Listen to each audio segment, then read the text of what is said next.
ஆர்வமுடன் குழுமியிருக்கும் மின்னியல் அறிஞர்களே, தொழில் முனைவோர்களே, தமிழ்நாட்டின் தொழில்துறை வரலாற்றில் இன்றைய நாள் நாம் எல்லோரும் எண்ணி பெருமைப்படக்கூடிய நாளாகும்.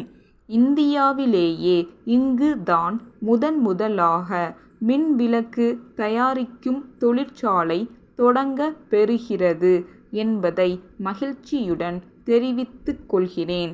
பல வெளிநாட்டு நிறுவனங்கள் இங்கே நேரடியாக முதலீடு செய்து தொழில் தொடங்குகின்றன என்பதை பார்க்கும்போது அவர்களை ஈர்ப்பதில் நாம் வெற்றி பெற்றுள்ளோம் என்று கருதுகிறேன்.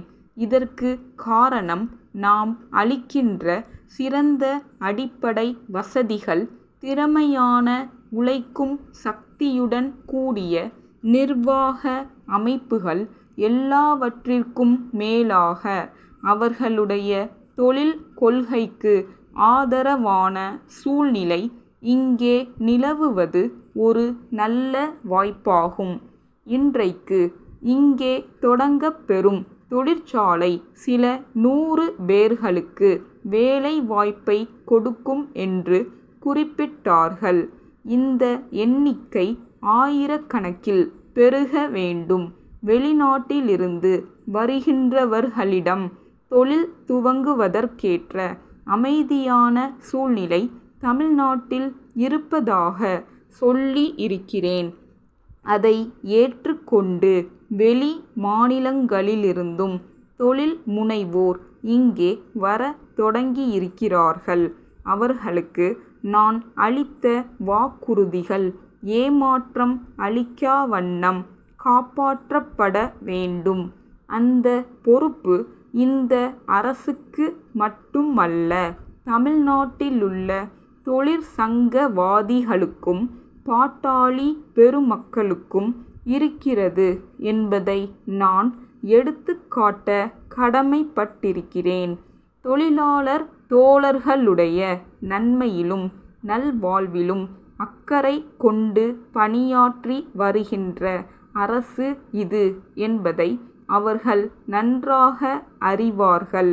தொழில் வளர்ச்சியில் தொழிலாளர்களுக்கு எவ்வளவு அக்கறையும் ஆர்வமும் இருக்கிறதோ அதே அளவு முக்கியம் வாய்ந்தது தொழிற்சங்கவாதிகளின் பங்கு என்றால் அது மிகையாகாது. அவர்கள் தங்களுடைய தோழர்கள் வேலை வாய்ப்பும் வசதியும் பெறுவதற்கான சூழ்நிலைகளை அரசு உருவாக்கி தருகின்ற வேளையில் அதை நல்ல முறையில் பயன்படுத்திக் கொண்டு தொழில்முறை முன்னேற வலிமை பெற முனைய வேண்டும்.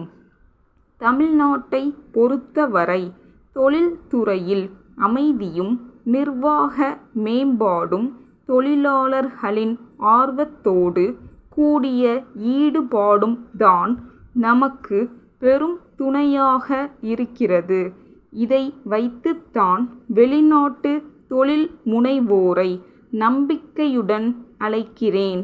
அவர்களும் நம்மிடத்திலே உள்ள அபரிமிதமான மனித சக்தியை பயன்படுத்திக் கொள்ளவும் சாதகமான சூழ்நிலையை புரிந்து கொண்டும் நமக்கு உதவ முன்வருகிறார்கள். இந்த நிலை வளர வேண்டும். அப்போதுதான் வேலையில்லா திண்டாட்டத்தை ஓரளவுக்காவது நாம் கட்டுப்படுத்தி இளைஞர்களின் எதிர்காலத்தை வெளிச்சமாக்க முடியும்.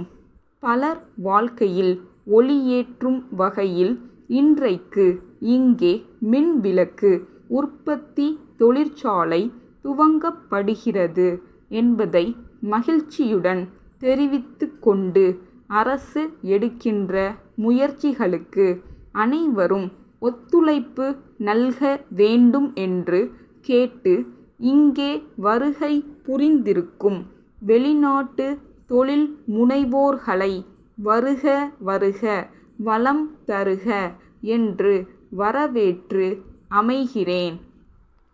தமிழ்நாடு இந்து அறநிலையத்துறை ஆணையாளருக்கு தஞ்சாவூர் ராஜராஜன் மேல்நிலைப் பள்ளி தலைமை ஆசிரியர் எழுதும் கடிதம்.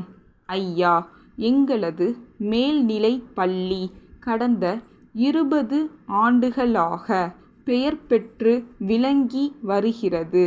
பள்ளி மாணவர்களில் சாரணர் பிரிவு ஒவ்வொரு ஆண்டும் கோடை விடுமுறை நாட்களில் பொது சேவையில் ஈடுபட்டு வருகின்றனர். இந்த வகையில் பக்கத்தில் அமைந்துள்ள ஒரு புராதன கோயிலை தூய்மை செய்யும் பணியை இந்த ஆண்டு மேற்கொள்ள விரும்புகிறார்கள்.